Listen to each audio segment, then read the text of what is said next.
Daúde, boa noite para você. Você está bem? Tudo bem, boa noite, Sueli, boa noite a todos. Daúde, a gente estava conversando sobre esse impasse comercial entre China e Estados Unidos e a gente vê dois lados da moeda nessa situação.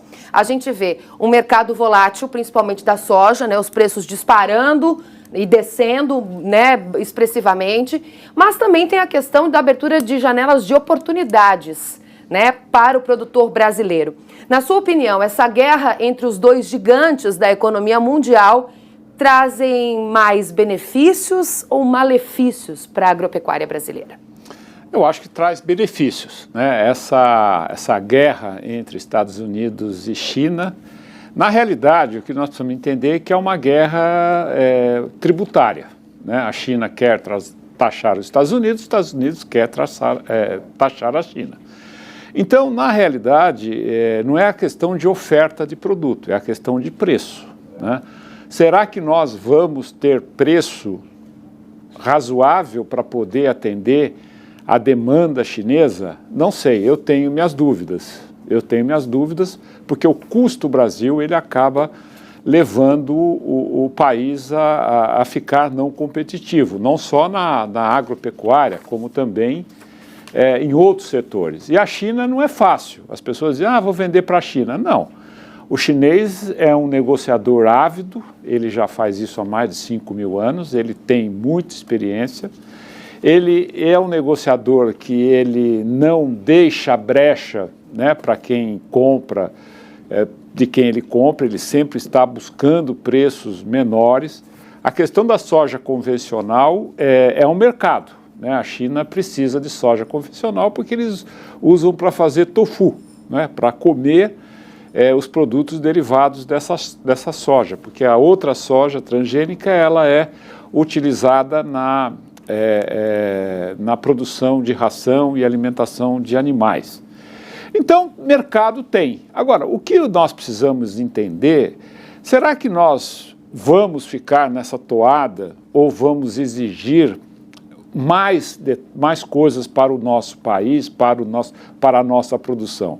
Porque eu disse ontem aqui que se nós pesarmos, né, pusermos na balança e dividir o preço dos nossos produtos exportados pelo peso, nós vamos chegar a $1,80. E o que nós importamos a quase $8.000. Então nós estamos exportando matéria-primas e importando tecnologia.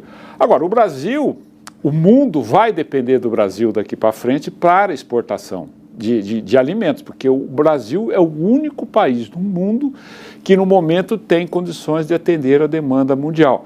Por várias questões, porque o produtor rural, respondendo a pergunta sua, é competente, ele sabe buscar as janelas de oportunidade. Pela área agricultável, né, que é extensa. É uma área agricultável extensa, nós temos um país continental, as estações do ano elas têm definições claras, e tudo isso acaba ajudando o Brasil, né? Ao contrário dos dois maiores países em termos de população, que é a China e a Índia, que não têm capacidade de atender a demanda nos próximos anos. O Brasil tem, mas nós vamos insistir nessa história?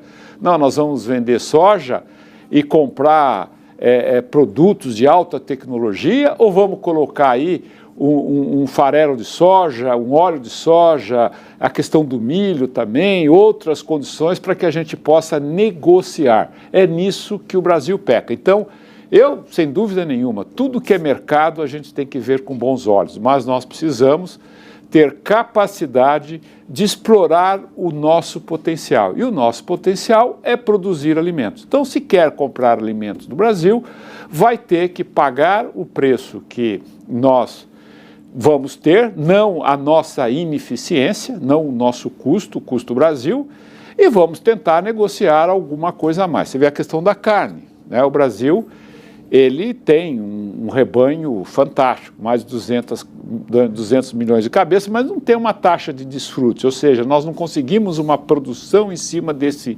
rebanho que nos torna mais competitivo em relação a outros países. Então, todas essas coisas têm que ser avaliadas. Eu sempre fico, né, preocupado com o produtor rural, porque o produtor rural ele tem a capacidade de fazer, de acontecer, de investir, tem a coragem, mas chega na hora H, ele acaba ficando na mão porque as taxas de financiamento são muito caras, a nossa infraestrutura é muito ruim. Quer dizer, hoje produzir no Brasil é difícil, a questão da insegurança no campo, né? Hoje nós temos aí um risco muito grande. Enfim, o brasileiro, além de competir com a China, vai ter que competir consigo mesmo, porque a nossa estrutura ela é muito complexa. Agora, Daúde, essas intenções, né? Porque na verdade não tem nada fechado, está tudo no campo das intenções ainda, né? Essas visitas, eu acho que é bom. Exato, é uma intenção que já demonstra, né, uma vontade aí, um anseio pelos produtos brasileiros. Mas você acha que isso está consolidado, vai se consolidar, não, Daúde, ou isso vai depender muito de como é que vai ficar esse impasse? Vai depender muito. A gente tem aí, eu pelo menos acompanho muito isso no passado, vários entendimentos. A China vai importar carne bovina, o Blairo foi lá. Há muito tempo, né? Há muito tempo. E a coisa não desanda. Porque a China vai importar suíno.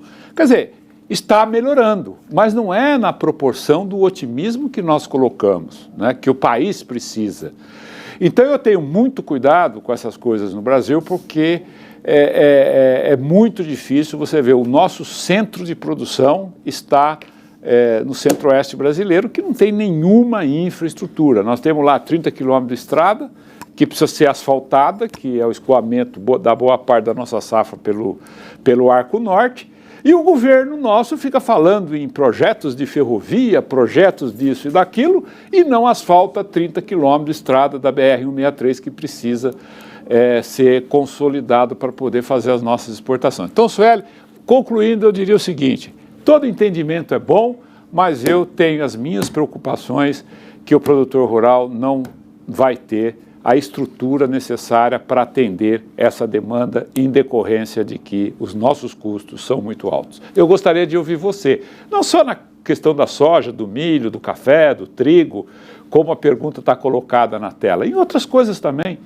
Você, produtor, você está otimista com a sua produção? Você acha que você está fazendo um bom negócio em produzir, em ganhar dinheiro, em investir?